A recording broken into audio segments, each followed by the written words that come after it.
Alec, how's the squad, first and foremost? Yeah, everybody's intact at this moment, so we have a full squad to choose from.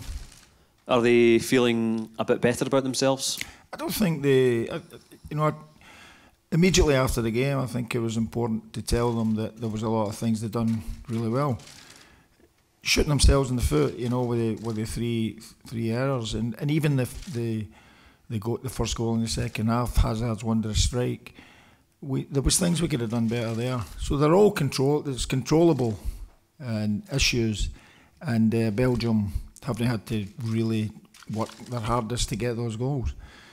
They were kind of gifted to them, and they've put the sword to many a team before us without getting gifted goals like that.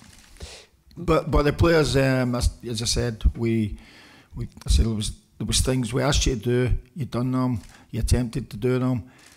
Going forward, I don't want to park the bus as such and be lumping balls up the field, not looking for.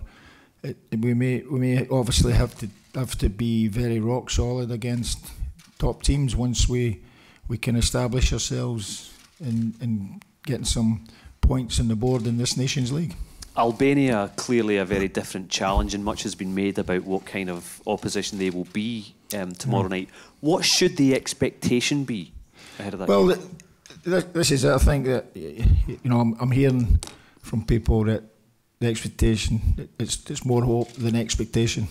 We've got to change that perception, and the players are motivated for it. Andy Robertson's been a good leader in his short spell as the captain. He's rallied round the guys, and there'll be motivation within the group.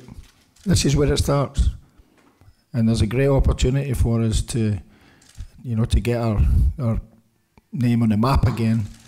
But we know that we have to respect every opponent. I know it's probably too early to say must win, given it's your first game, but the game against Israel puts a kind of different slant on it now, doesn't it? Yeah, they had a good victory there at home, and they've got off to a flyer, so they'll be coming with a wee bit of confidence. And I know Muggs, I played against an Albanian team in 1983 with Aberdeen, the Dons, in the European Cup Winners' Cup, and we had two very close games. I think we was 0-0 in Tirana and 1-0 at Pataudry. And we go on and win the European Cup Winners' Cup that season. No Mugs. What should we expect from them, Alec, in terms of how they're going to approach? Where's the danger lie for us from their point of view? Well, they've got tall centre forward who puts his cell about, reasonably mobile. So there's dangerous players in the team. Xhaka, the brother of Granit from Arsenal in Switzerland. And there's a lot of players playing in high level leagues, so it's not as if they're coming from the Albanian league and they don't have any experience of playing top football.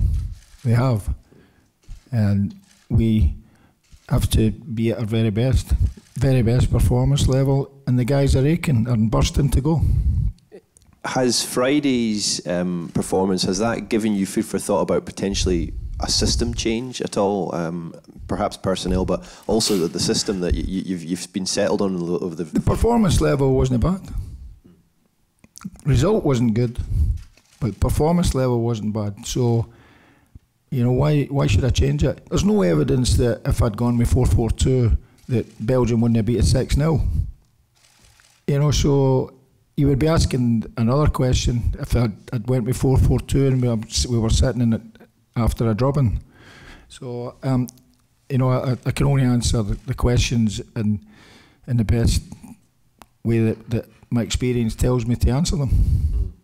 We were speaking to Kieran there, and I mean, this is going to be the question we're going to ask him forevermore as long as he and Andy Robertson are in the squad. Yeah. How do you get the best out of both of them?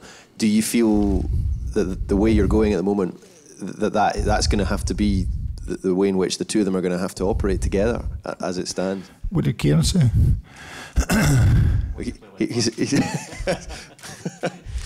Well, it's one of these conundrums, isn't it? We've got two fantastic players, and I don't want to leave any of them out of the team. and I'm trying to maximise the strengths of the players that we have at our disposal. And you know, Kieran is versatile.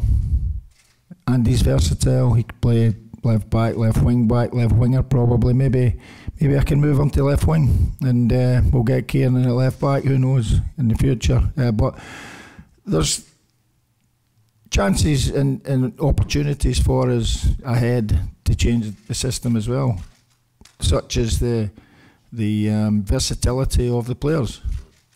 Yeah, you know, when you look at, as I said, the Belgians the other night, Vertonghen shifts out to left back without any problems. He plays centre back without any problems, and we have to have versatility like that as well if we want to improve in world football. In terms of, I asked you about the crowd after the game on Friday, and it might well be something similar tomorrow. The concept of the Nations League, I think maybe a lot of the Scotland fans haven't grasped how important this is as an opportunity to get to the Euros. Do you see a massive chance to kind of get rid of that apathy if you can get a positive performance and result tomorrow night? Yeah, that's the bottom line. It's getting a result. It's getting a victory, getting our foot on the map in terms of points on the board.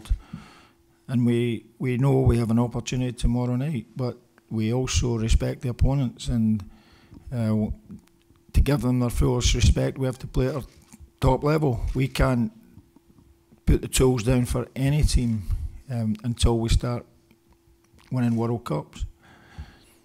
In terms of or getting to World Cups. In terms of bouncing back from the Belgium defeat, is this quite a good opportunity for you to gauge the mentality of the squad, especially the younger players?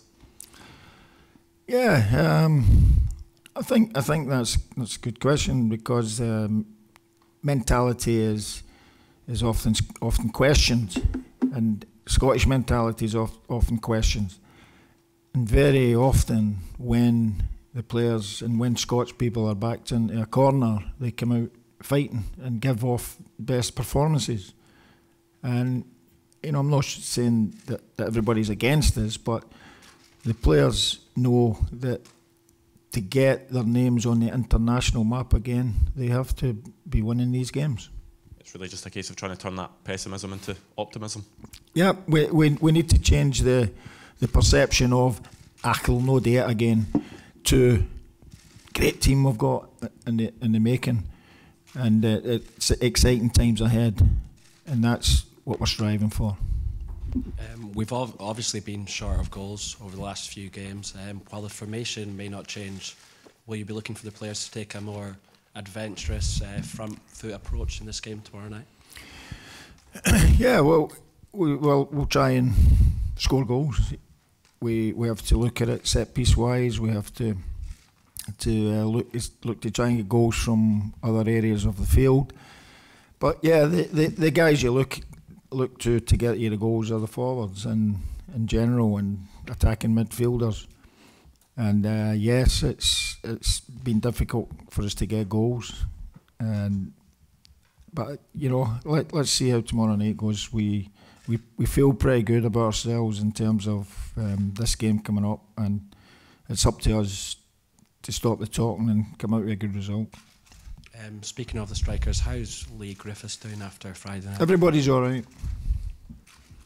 You said earlier on that in relation to this game, you want to change this attitude of hope over expectation.